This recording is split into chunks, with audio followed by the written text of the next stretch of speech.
Did I win the election yet, AO? For crooked Hillary, what's going on with the election? I just have my fucking head. Okay, stop that now. That's my terrible Donald Trump impression. I'm sorry, guys. I apologize. What's happening? Dave the Film Junkie here. Take a break from that election shit. It's going to be a long night, it seems. Who knows? I got some live stream stuff that's going on right now, but I wanted to record this video. I actually recorded this a couple nights ago, but the audio got a little jacked up, so I'm posting it now, but I'm posting it with something better. It was a quicker video. I'll probably take a little more time this time. Yeah, cheers to election night. Jesus Christ. Anyways, guys, what I wanted to talk about was that whole thing with Bret Easton Ellis. I want to say Allen all the time, but Bret Easton Ellis. Of course, if you guys didn't remember, he's a guy that started the rumor about the messy Batman script, and he of course backtracked by saying like, whoa, I didn't know that was gonna happen, even though he should. Nowadays, he says something about a big movie. Guess what? It's gonna spread like herpes. That's for damn sure, and it certainly did. So he backtracked. And he basically said that, hey, he doesn't know anything that's going on with the movie. He hasn't read the script. He wishes he didn't name drop it. And this is what it is. This is exactly what happened here. He wasn't trying to shit on or anything. I mean, obviously the DCEU movies get shit on a lot. Everybody says, every movie's going to be a mess. But he wasn't trying to do that. He wasn't purposely trying to shit on the new Batman movie. What he was mentioning is how Hollywood is now when it comes to these big movies. Because what he mentioned in his little quote is the fact that there was like a ton of flaws in the Batman script, and these guys went up to these Warner Brothers executives and said, hey, there's like 30 flaws in this. What do you want to do? And the guys said, we don't care, because 70% of the audience doesn't even speak English, and we're going to make $1 no matter what. That is actually fucking true. And that's kind of disheartening, because it's like, well, Jesus, they just don't care about their product. Well, here's the thing. It's almost like a double-edged sword, because I think that's partially true, and then it's partially not. And here's what I think about it.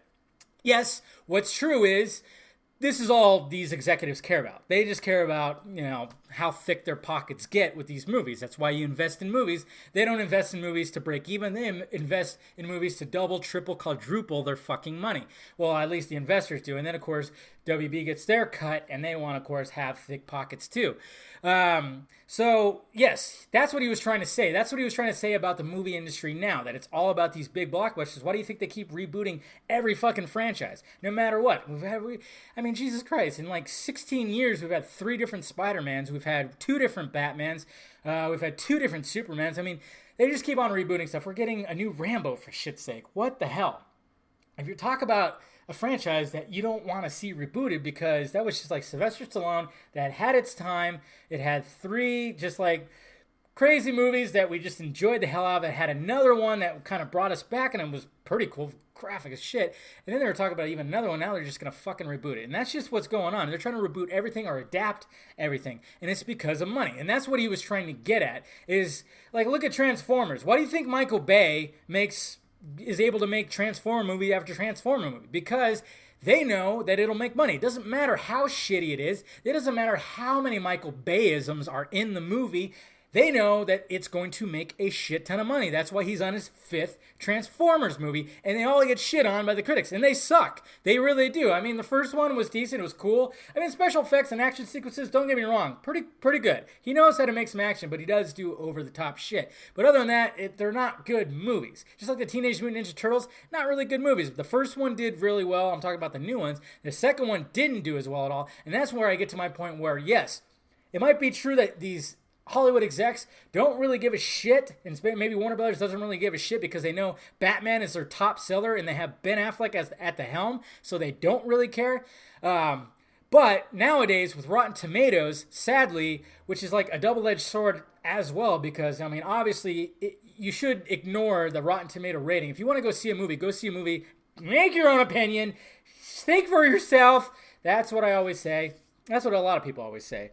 And it's a good rule of thumb. You should do that. But what's actually also great about Rotten Tomatoes is Hollywood knows that people are looking at those Rotten Tomatoes scores. Honestly, if Batman vs. Superman didn't get such a low rating, it would have made more than $1 billion. It would have. I think it would have. If it would have been up there in like 80s to 90s, it would have made a shit ton of more money. It would have been like 1.4 billion, 1.5, who knows?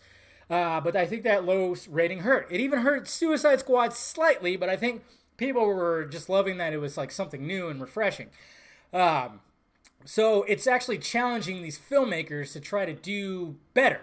You know, they want to make these big blockbuster movies. They want to make sure it's successful, but they also want to make it good because part of it being successful is the word of mouth that comes with the Rotten Tomato rating. So like I said, it's a double-edged sword. Yes, you should make your own opinion, but these filmmakers should also really try to make something really good where they know that a majority of the critics are going to be like, yeah, this was a great story, great acting, great writing, great directing, all that stuff. And I mean, personally, with Batman vs. Superman, if it was the ultimate cut, it would have got a better score because it just flowed so much better. Aww. Yeah, so that's what Bret Easton Ellis was getting at. He was getting at how Hollywood is right now. And I've actually heard him on podcasts and stuff like that. He's been in the business and he knows how it's working and stuff like that. And he's just kind of fed up and sick of how it is. So that's what he made the comment on. And honestly, yes, he should have just not dropped the Batman name, and because then it just totally caused like a wildfire, and he totally apologized for that. But at the same time, we have Ben Affleck, we have Zack Snyder, we have Jeff Johns. Those are three big fucking heads that are not gonna let shit be unsuccessful, be shitty. It's not gonna be Michael Bay. It's not gonna be that, okay? So that's why I'm not worried about the Batman script, because especially what Joe Manganiello just said, I just posted a video on the other channel about the Batman, how it's going to be it's going to be a familiar take, but also would send it to a different direction, gritty and action-packed and cerebral. That's awesome. I mean, it's going to be, I don't know, I can't wait. I have faith in Ben Affleck. The guy is an exceptional filmmaker, writer, and now actor, everything. I don't worry about it. But when it comes to Warner Brothers, do they give a shit about their DCEU? Oh, yeah, they do.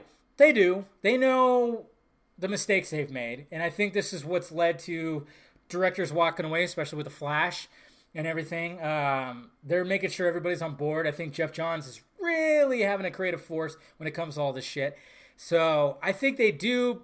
But at the same time, of course, they do have a point. Like 70% of the audience is not speaking English. Oh, yeah, Batman. Oh, Batman. Sorry, was that racist? I apologize. No, I don't. Come on. It's not that bad. Anyways, so obviously they're still going to go watch it. You know, it's going to make a lot of money everywhere. I mean, especially in China. It's going to make a lot of money in China. I'm still trying to, I don't know. I'm losing my mind, guys. It's a weird night. Anyways, but let me know your thoughts about it down below. I'm sorry I've been rambling like an idiot and just going off on different tangents. It's just the way I am. I'm all amped up. On I'm drinking not champagne. I'm drinking wine out of a Crown Royal drinking glass. Because that's how I roll. I'm white trash like that. Anyways, I'm only half white though. So yeah, let me know your thoughts about it down below, guys. I mean, you get what I'm saying. I mean, it's partially true that these big companies, they just want a product that's going to bring in money. But at the same time, I don't know if it's fully true, because that Rotten Tomatoes, as much as it can be a thorn in the side of the movie world, it can also challenge these filmmakers to really give some quality to their work. And that's what's so great about it, you know. That's what's really great. And when it comes to these superhero movies, they are really trying to push the envelope and trying to make these great stories. I mean, there's so many great stories in the books, so we got to see some of these great stories. I mean, they're not always going to work on the big screen, so they got to, you know, shape it for the big screen. And I mean, it just sucks that Batman vs. Superman got so shit on. But when you watch that ultimate cut, that 3-hour cut, it just, I mean, I think that it would have changed the game if they released that 3-hour cut. It would have been okay. But anyways, guys, let me know your thoughts about it down below.